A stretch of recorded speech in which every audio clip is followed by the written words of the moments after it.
नमस्कार दोस्तों, इस वीडियो में हम जानेंगे कि कैसे खत्म हुई माया सभ्यता। हमारी धरती पर हजारों साल पहले माया सभ्यता मौजूद थी, लेकिन किन्हीं कारणों से यह सभ्यता खत्म हो गई। माया सभ्यता का अंत का रहस्य क्या है, ये इस वीडियो में हम जानेंगे। तो हमारे साथ आप अंत तक बने रहिएगा दोस्तों। हमारी धरती पर हजारों साल पहले माया सभ्यता मौजूद थी, लेकिन किन्हीं कारणों से यह सभ्यता खत्म हो गई। माया सभ्यता का अंत का रहस्य क्या है, वैज्ञानिक इस पर से पर्दा उठाने की कोशिशों में लगे हुए हैं। इस बारे में हाल में एक और रिसर्च सामने आई है। इसमें कहा गया कि माया सभ्यता का अंत करीब 100 से ज्यादा वर्षों तक लगातार सूखा पड़ने के कारण हुआ है। इसके लिए शोधकर्ताओं ने मरीन लाइफ वैलीज के फेमस ब्लू होल और उसके आसपास पाए जाने वाले लगुनों से लिए गए खनिजों का विश्लेषण किया। उन्होंने पाया कि 800 से 900 ईस्वी के मध्य एक भयंकर सूखा पड़ा था।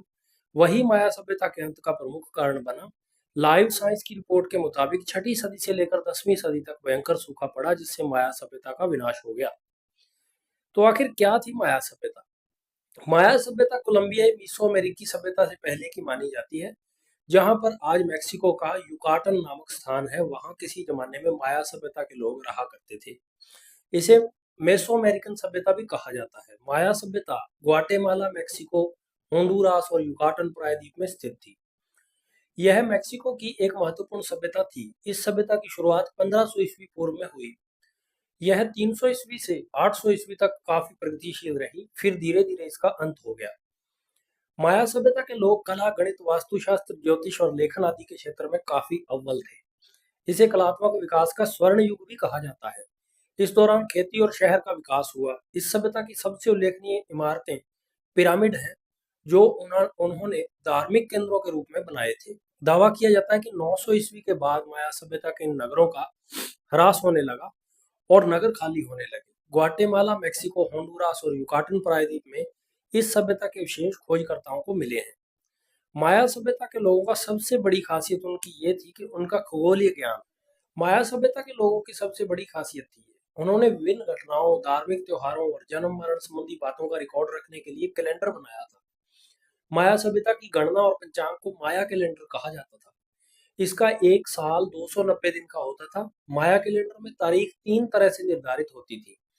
तारीख का निर्धारण लंबी गिनती, जॉलकिन यानी ईश्वरीय कैलेंडर और हाब यानी लोक कैलेंडर के जरिए होता था।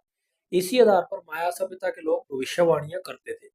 माया सभ्यता के लोगों की मान्यता थी कि जब उनके कैलेंडर की तारीखें खत्म होती हैं तो धरती पर प्रलय आता है और नए युग की शुरुआत होती है। 21 दिसंबर 2012 को दुनिया के अंत होने की भविष्यवाणी भी इसी माया कैलेंडर ने दी थी, लेकिन यह गलत साबित हुई। बहरहाल, माया सभ्यता का अंत क्यों हुआ, इस पर शोधकर्ताओं के बहुत से मत हैं। कुछ का मानना है कि विदेशी आक्रमण या विद्रोह के कारण इस सभ्यता का पतन हुआ। कुछ कहते हैं कि प्राकृतिक आपदा जैसे सूखा या महामारी के कारण यह सभ्यता खत्म हो गई। ब्लू होल क्या है? Great Blue Hole Central America यानी कैरेबियन सी के बेलीज शहर से लगभग 70 किलोमीटर दूर लाइट हाउस रीफ के पास स्थित है। 300 मीटर 984 फीट के एरिया में फैला यह होल एक वृत्त के समान है, लगभग 124 मीटर यानी 400 फीट गहरा। यह अंडर वाटर सिंक होल दुनिया के टॉप 10 स्कूबा डाइविंग डेस्टिनेशन में से एक है। यहाँ की खूबसूरत marine life valleys barrier reef reserve system का हिस्सा है। इसे यूनेस्को ने वर्ल्ड हेरिटेज साइट घोषित कर दिया है। गौरतलब है कि ग्रेट ब्लू होल उस केव सिस्टम का हिस्सा है जो हजारों साल पहले निचले समुद्र तल की वजह से बना था। यहाँ मौजूद खनिजों का अध्ययन करने के बाद खोजकर्ताओं ने पता लगाया कि यह होल 15,000 साल पुराना है। ब्रिटिश स्कूबा डाइवर और लेखक नेड मिडलसन ने इस जगह को ग्रेट ब्लू होल का नाम दिया है। डिस्कवरी चैनल ने इसे दुनिया की सबसे खूबसूरत जगह माना है। तो आखिर ब्लू होल से माया सभ्यता का क्या रिश्ता है?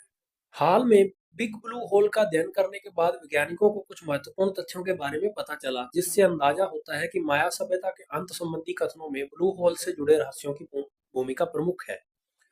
टेक्सास की राइस यूनिवर्सिटी और लुसियाना स्टेट यूनिवर्सिटी के शोधकर्ताओं के नए रिसर्च में कुछ सबूत भी सामने आए। वैज्ञानिकों ने सिंक होल में पाए जाने वाले खनिजों के कलर, आकार और मोटाई का अध्ययन किया।